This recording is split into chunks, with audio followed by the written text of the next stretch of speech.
Hi everyone, welcome to another rubber dance design team tutorial. I know it's 2 videos in quick succession, but this is all about sharing the love since today is Valentine's Day, and I hope that you are having a fun time and that you're sharing it with people that you love. And this card's all about that. You might not have to send it for Valentine's Day, it's a bit late to make it now unless you're super duper quick, and this is a quick card and it has a fun sentiment. It's definitely aimed at those who have a little bit of romance that they're thinking of, a little bit of someone that they'd like to send their special greetings to. I love you and I think you're hot. And this card's all about that, and it's a fun way to send this message. So you can send it anytime to someone you love. And I'm going to be using stamps from 2 different stamp sets. I'm using the hot stamp set, funnily enough, and I'm also using a hot stamp from a cool set, which is Winter Wonderland, and I will show you how to use those shortly. But first, news of a little giveaway of rubber dance stamps. I've been wanting to do this for a little while because I've got some duplicates that I want to give away, and I thought this would be a good way to do that.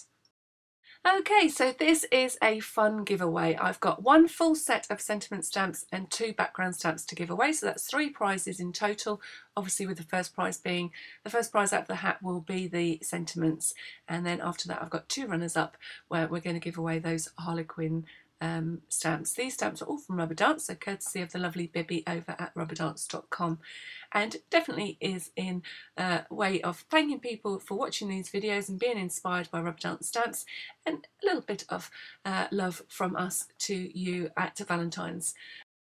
So you've got a month to join in with this giveaway, so anyone watching this video or happening across the post in my blog will know that this giveaway is going on, and you've got a month. So the closing date is the 14th of March 2015 to anyone that is watching this in years to come, and so it's starting out on Valentine's Day and ending up in a month's time on the 14th of March.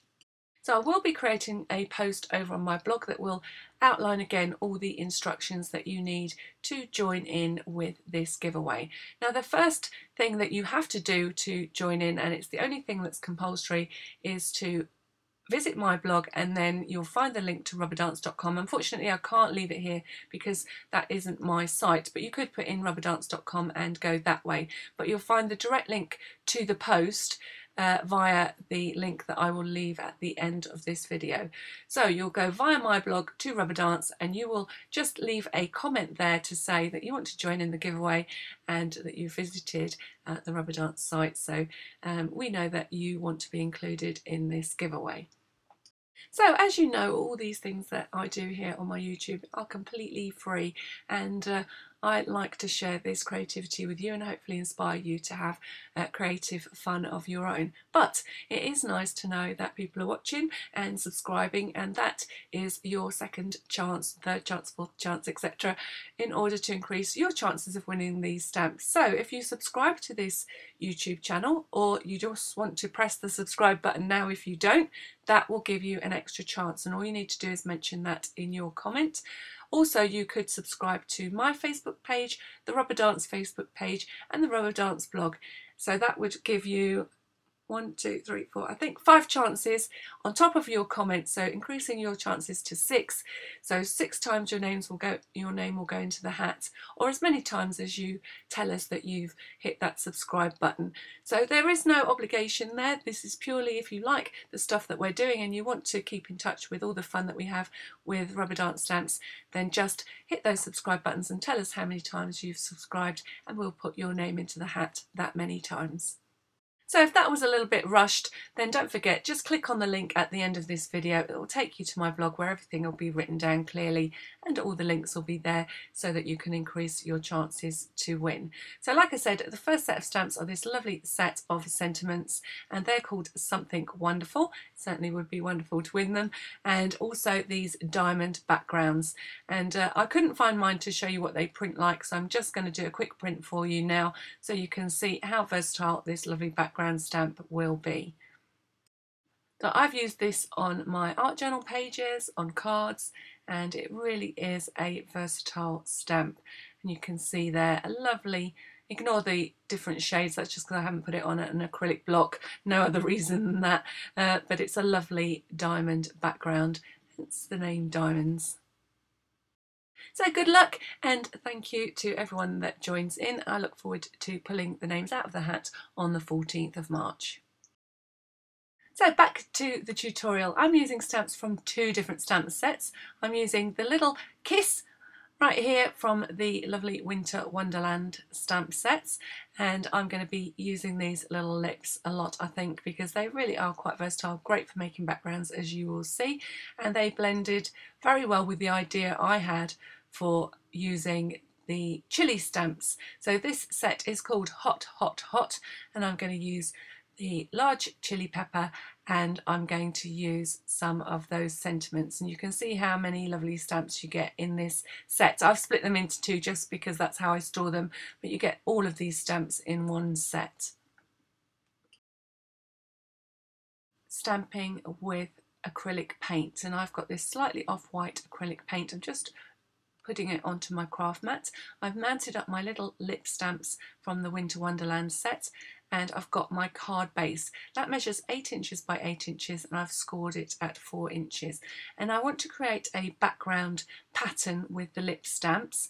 I'm just looking for a pencil somewhere on this mess that I call a desk, and I just want to draw around the piece of card that's going to be mounted on top of the front of the card, so that I know roughly where that background needs to be.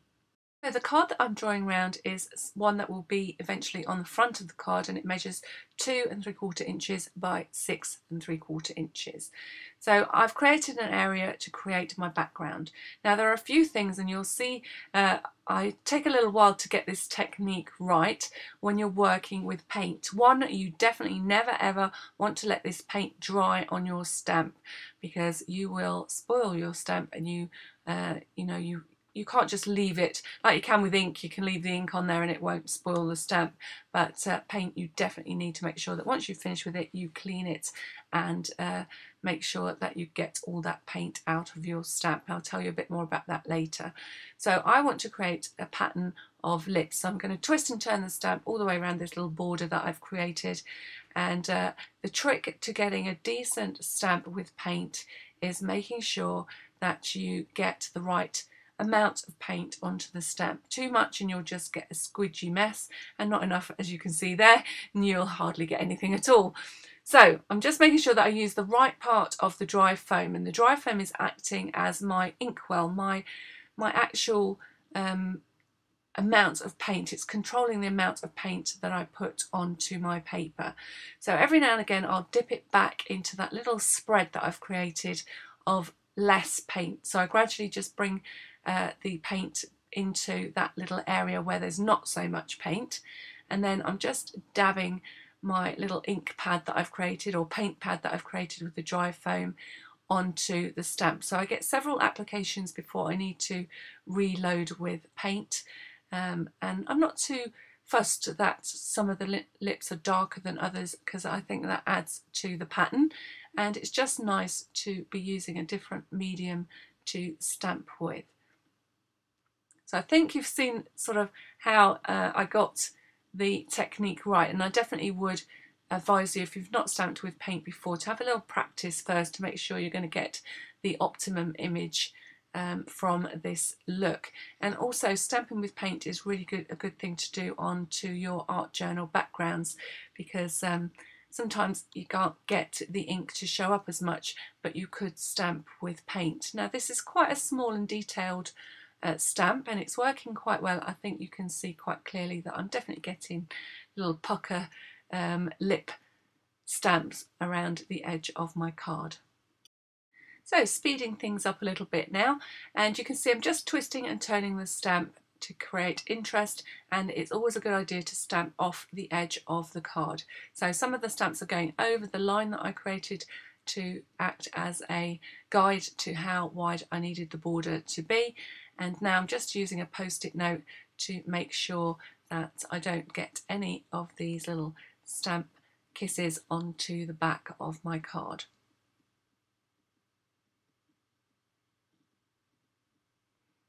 You also might want to be careful, I think I'm just doing this by luck rather than judgment, not to drag your card into the paint that you're getting onto the edges of your craft mat as you're working on the design. Like I said, that was more luck than judgment. And then I'm going to do exactly the same thing on the inside of the card. So as I finish off the inside of the card, I wanted to talk to you a little bit about cleaning your stamps. So as soon as I finish this, I need to get the paint off. Do not let it dry on your stamp. As it happens, I've managed to do that with a baby wipe, and I do spend a little bit of time making sure I get rid of all of that paint residue. If I couldn't do it with a baby wipe, I would take it to the sink and get a soft brush, something like a toothbrush, and make sure that I got rid of all the paint. So the next thing I cut was 2 pieces of cream cardstock that measured 3 inches by 7 inches. One's going to go on the front and one's going to go on the inside of this card. Now I want to use pink on this card, and I'm going to be using what's it called? Not smudge lipstick. It's called Worn Lipstick by from the Distress Ink range of inks. My favourite go-to inks, and I want to make my cardstock match everything else that I'm going to do on the card. So I'm using a direct ink pad to cardstock technique in order to colour the card to the colour that I want to use. I'm just going around the edges, rubbing the ink pad against the card to create a pink area that will become a frame around the main image that I'll be putting onto the front of the card. So you can see here how it is starting, but at this point I thought actually probably for everything else that I'm going to do that might be just a tad too bright. So here's your options. If you've got your ink onto your card and it's not quite right, I'm just going to take this white acrylic or this off-white acrylic paint while my foam pad is still damp, and I'm going to just create a little wash. So I'm going to just put this card lightly over the pink area, and you can see immediately it just knocks it back a couple of shades, and I'm just pouncing the card with that paint until I get the depth of colour that I want. Now it's worth bearing in mind, because the Distress ink is reactive with water, I am actually creating a pink paint here, and watch this space because I'll be using that property later as I work on this card.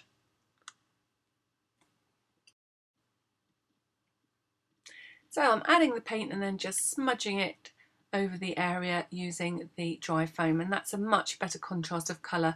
It was just a little bit too bright for my taste, and I've just got a little rough edge I'm just trimming off here, and then I need to repeat that process on the brighter card, and you can see how much I've been able to knock that colour back just by adding a wash of acrylic paint. You could also use gesso if you wanted to, but because I'm sticking with that sort of slightly off-white finish, I'm using the paint that I used to stamp the lips onto the front of the card. So I'm happy with that colour, and moving on. So now I'm working on the front of the card. This piece of cardstock measures 2 3/4 inches by 6 3/4 inches, and I wanted to make myself some pink paint. So I've squidged some of that ink onto my craft mat, so that's the Worn Lipstick, and added some of my cream paint, and I just want to create a random stripe of that pink paint down the left hand side of my card. So I'm not trying to be too precise, I just want to make this look like a brush stroke or two down the edge of the card, and I'm going to repeat that just across the top and the bottom of what will become the inner of the card. So there's not so much waste making your own paint colours like this, so I just need a little bit more. I just wanted to add a little bit more refinement to the stripes, and this has mixed up just slightly darker than the original, which works out to my advantage again, just creating a little bit of texture on my card by smudging the paint down the side of the card and across the top and the bottom of what will become that inside piece. Now you might be forgiven for thinking I've just created a mess on the front of my card, but bear with me, I've got a plan. So I'm using my Worn Lipstick Distress ink, and I'm stamping some more of those gorgeous lipstick kisses across that paint strip and across the 2 little strips that will form the inside of my card.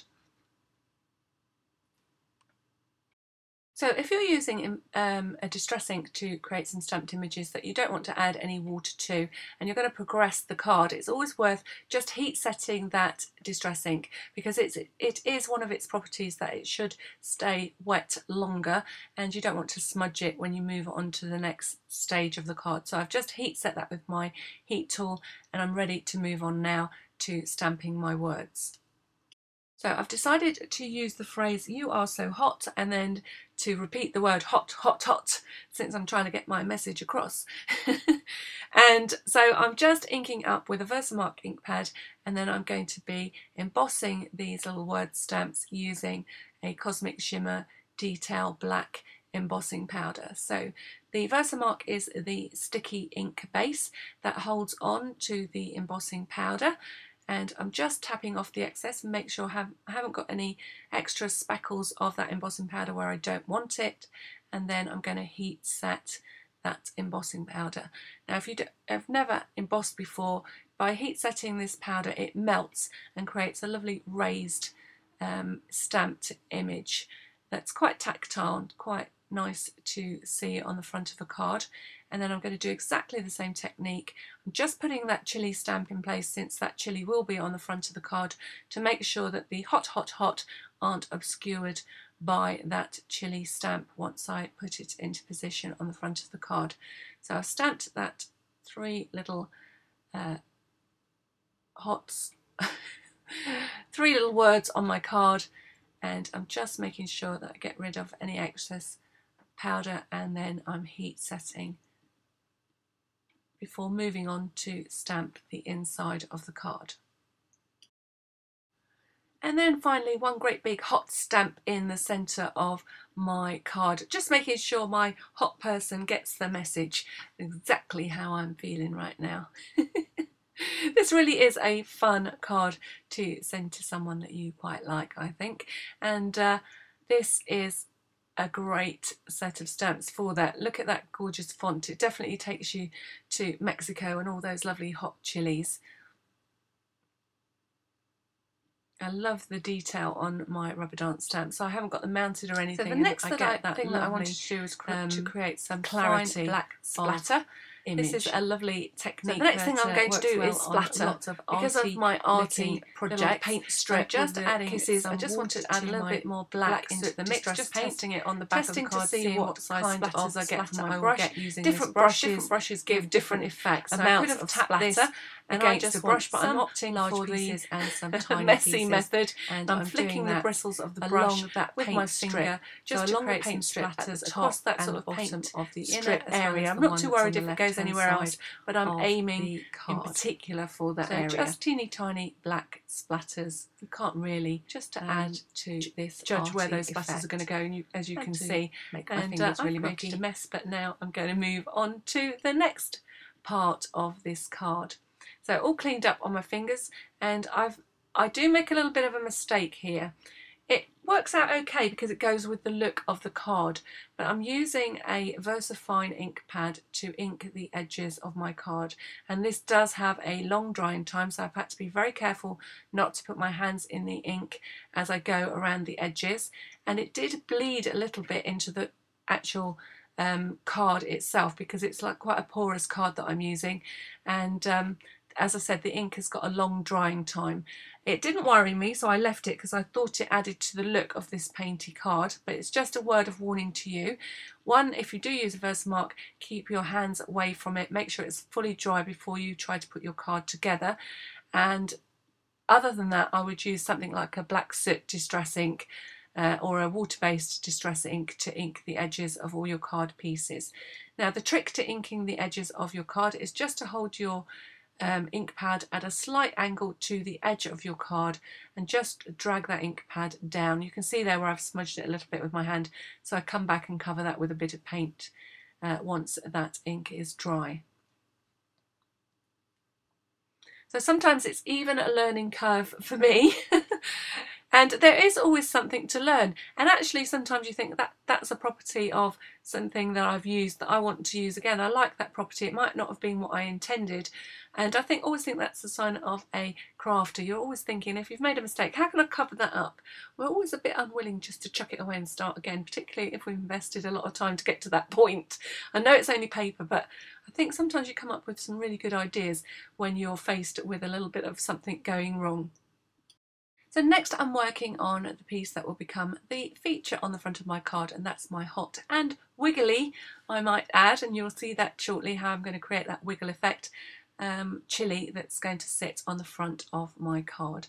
So I'm starting out by creating a little area of pattern using my lip stamp again, exactly the same way as I did before, using the paint to stamp, and I'm keeping them quite close together because they've got to fit inside my little chili. Well, it's not such a little chili as you can see at the top of the screen, but I'm just making sure that I create enough of a patterned area on this little piece of craft cardstock in order to overstamp it with my chili stamp. And that way when I cut my chili out, I will have a chili covered in lipstick kisses. So I'm just making sure that all my little lipstick kisses are dry, because I'm going to be using embossing powder to emboss my chili, so I don't want that sticking all over these little lips.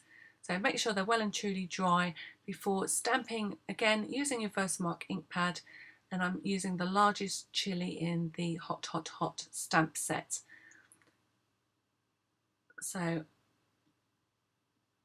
I'm adding the fine detail black embossing powder and hoping that I've dried all the little lips.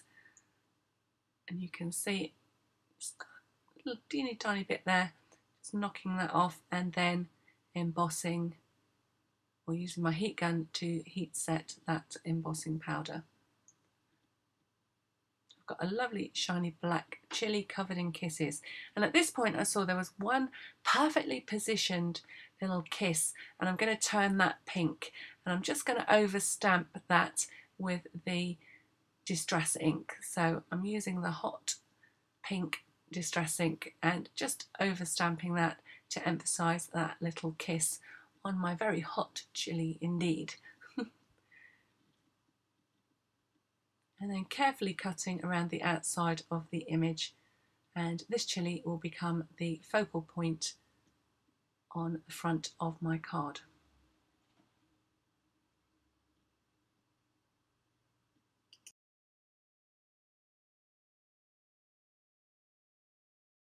So how am I going to make my chili wiggle?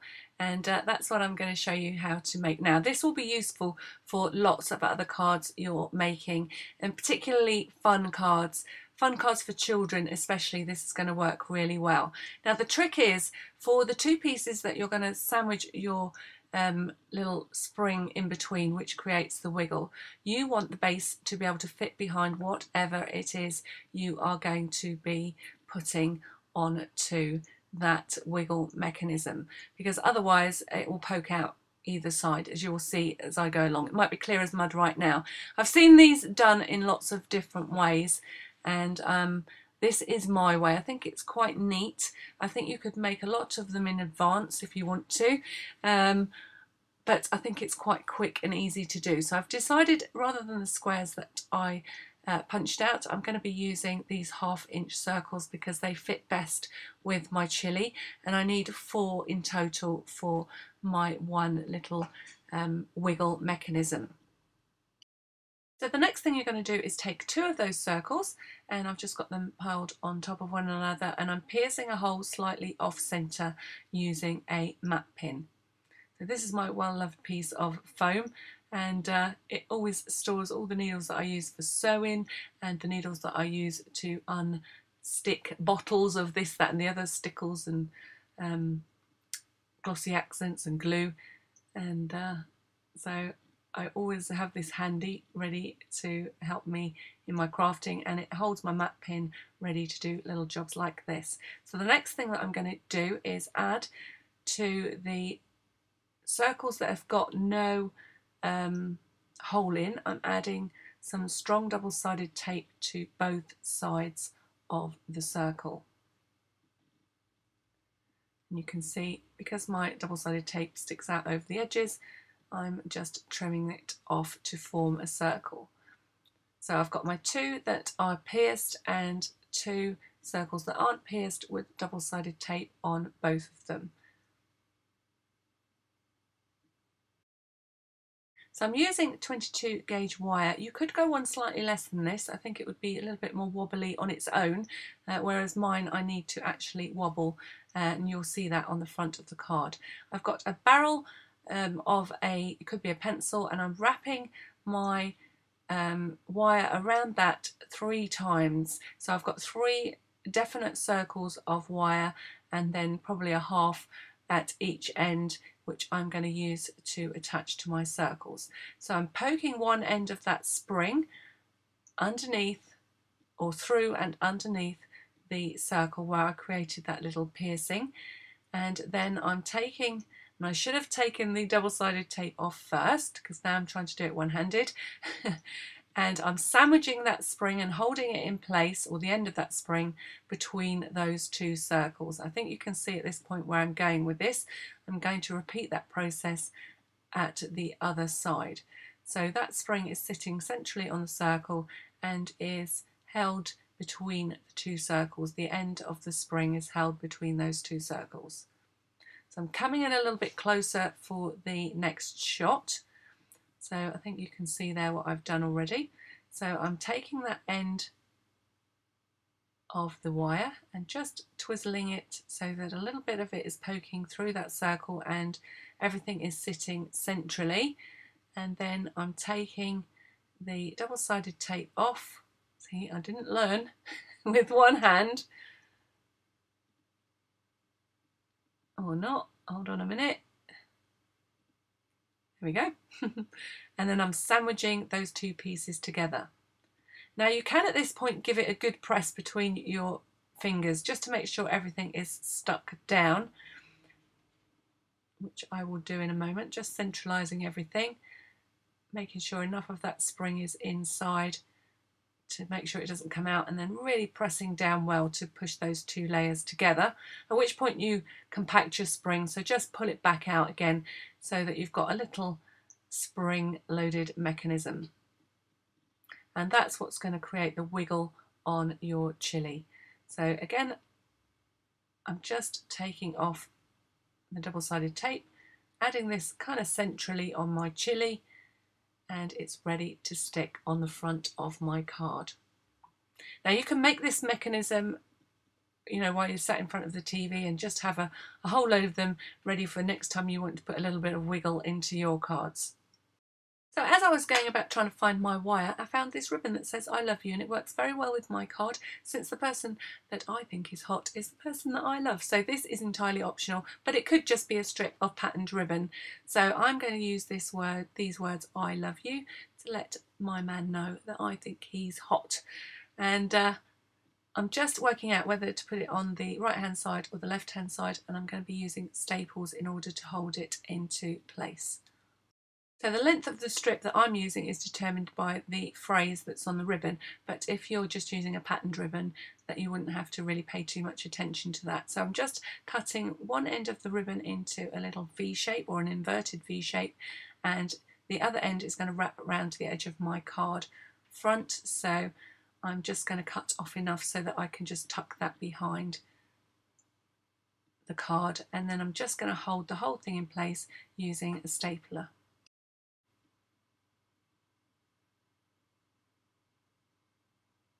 So that's one end where it folds around the card, and then I just want to try and avoid putting the staple over the little eye, and then stapling the other end of the ribbon in place.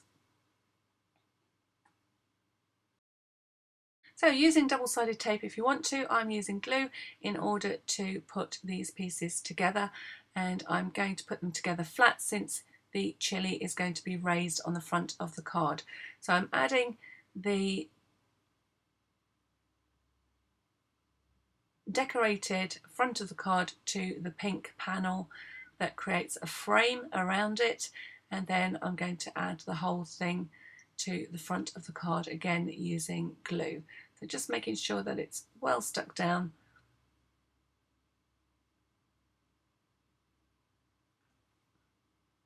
And you need to pay attention to where those staples are, because obviously that will want to lift away from the front of your card. So then I'm repeating that process for the inside of the card. So trimming the end of the ribbon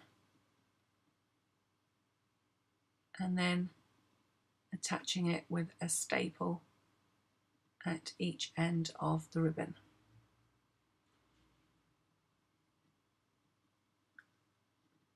And then attaching it to its pink frame. You can see here where what I was talking about, the ink that I used actually bled a little bit into the card, but because of the style of the card it didn't really matter to me and I quite liked it, so I'm leaving it. But I would bear that in mind on something else where I wanted a little bit more of a precise finish. I would definitely not choose that VersaFine ink in order to do that technique. So almost finished, just got to add my Wiggly Chilli. So all I've got left to do is take off the backing piece from the side of my little spring and then decide how I'm going to position my chilli on my card front. And I think it's going to sit there very, very nicely. Sort of points to the word you, and then you can wiggle that chilli.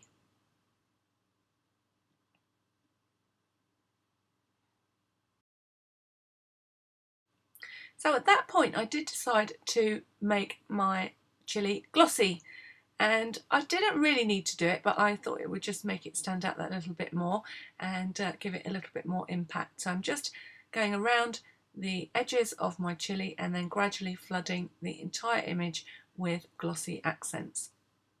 Now, a couple of things that you need to know about what I'm doing here. One of the mistakes I think I'm making by doing it on the card, because I didn't really think about it until now, is that when it dries it does curl up a little bit. So if you don't want that to happen, definitely leave your chilli flat. Don't stick it to the spring mechanism before you add the glossy accents. And that way you can let it dry completely flat and then add it to your spring. But because mine was kind of levitated, if you like, it allowed the paper to curl up a little bit, because when you add glossy accents you're actually wetting the paper, so you're going to get some form of movement in that paper if it is not flat. And it didn't really detract too much, but you can see on the photographs that it's not completely flat. So that's a close-up of the inside of the card.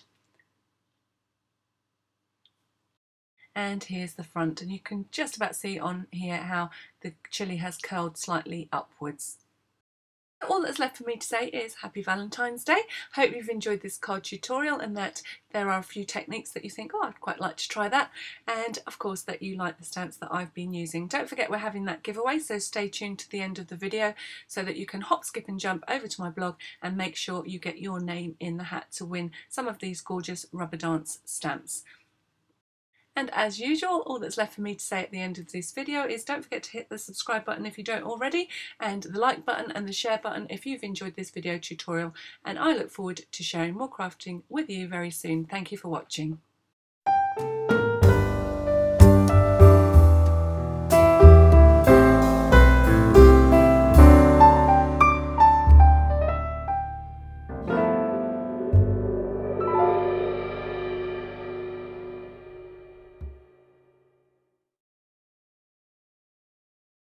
Here's the all-important link over to my blog so that you can hop, skip and jump over to Rubber Dance to join in this month's giveaway. I hope to see you over there. Don't forget there are lots of different ways to increase your chances of winning these gorgeous stamps this month. So click on the link and I'll see you over at my blog with all the details. So for more ideas using your rubber dance stamps, click on this link for the rubber dance playlist and you'll find lots of card ideas, including these 3 for some fun cards, again using those gorgeous hot, hot, hot stamps.